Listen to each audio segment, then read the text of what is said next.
9वी 10वी 11वी 12वी science NEET JEE CET NATA अशा सर्व स्पर्धा परीक्षांसाठी नंबर 1 चा पर्याय म्हणजे Shri Rajlakshmi royal academy of science Vita. इथे मिळतो number 1 result, number 1 teaching quality, 3D animated video lectures, live organ biology workshop, number 1 infrastructure, AC, digital classroom, library, study room, expert lectures from various fields, educational tours, exclusive workshop for personality development, olympiad exam, foundation course, लाखो रुपयांची scholarship आणि दत्तक योजनाही। आपल्या पाल्याच्या उज्ज्वल भविष्यासाठी आजच प्रवेश निश्चित करा। नमस्कार, प्राईम न्यूजमध्ये आपल्या सर्वांचे स्वागत। शेतकऱ्यांच्या प्रश्नांसाठी भविष्यातही लढणार असा इशारा देत प्रहार संघटनेचे जिल्हाध्यक्ष सुनील सुतार यांनी कार्यकर्त्यांसह थेट आमदार सुहास बाबर यांच्या घरी रात्री धडक दिल्याने मोठी खळबळ उडाली। आमदार सुहास बाबर यांनीही त्यांचे आंदोलन हे योग्य प्रश्नांसाठी आहे हे पाहून त्यांच्या निवेदनाचा स्वीकार करीत आगामी काळात हे प्रश्नही सरकार दरबारी ताकदीने मांडू असे आश्वासन दिल्याने प्रहार संघटनेने त्यांचे आभार मानले।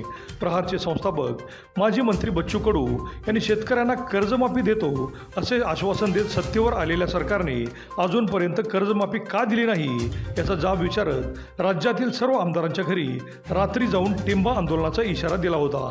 सांगली जिल्हाध्यक्ष सुनील सुतार यांनीही आमदार सुहास बाबर यांच्या घरी आंदोलनाचा इशारा दिल्याने आक्रमक असलेल्या प्रहार संघटनेचे आंदोलन काहीतरी वेगळे घडवणार का याची चिंता पोलीस प्रशासनाला लागून राहिली होती। पण आमदार सुहास बाबर यांनी अतिशय आदराने या प्रश्नांची सोडवणूक करण्यासाठी प्रसंगी सरकारला जाब विचारू असे सांगितले। त्यामुळे प्रहारच्या या आंदोलनाची दखल आमदारांनी घेतली व सर्वसामान्यांसाठी काम करणारे आमदार सुहास बाबर यांनी निवेदन स्वीकारले व प्रचंड चर्चेत असणारे काहीतरी वेगळे घडणार का अशी चर्चा असणारे हे आंदोलन शांततेत पार पडले। पाहूयात काय म्हणाले ते।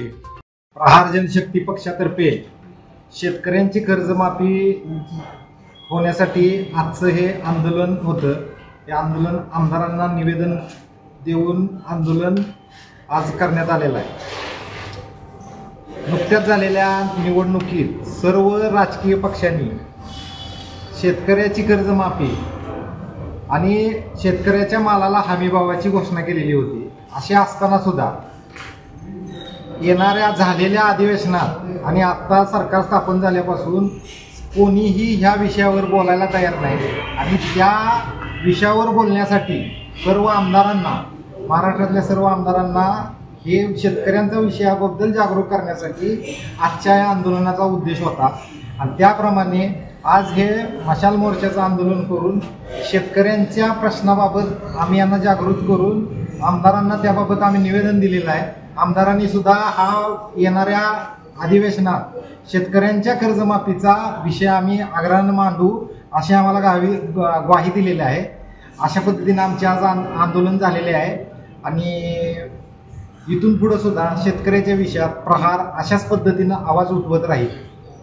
त्वचेच्या सर्व आजारावर अत्याधुनिक मशीनद्वारे उपचारासाठी व त्वचेचे सौंदर्य खुलवण्यासाठी अत्याधुनिक मशीनद्वारे ट्रीटमेंटसाठी एक वेळ अवश्य भेट द्या डॉक्टर स्वाती पाटणकर यांच्या डॉक्टर स्वाती क्लिनिक व डर्मा केअरला।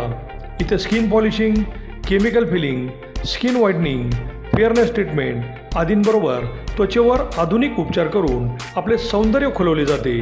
त्याचबरोबर अनेक आजारांवर खात्रीशीर उपचारही केले जातात। चला तर मग आपले सौंदर्य खुलवण्यासाठी एक वेळ अवश्य भेट द्या डॉक्टर स्वाती क्लिनिक व डर्मा केअर, तिरंगा चौक, राजाराम बापू बँकेसमोर, मायनी रोड, विटा।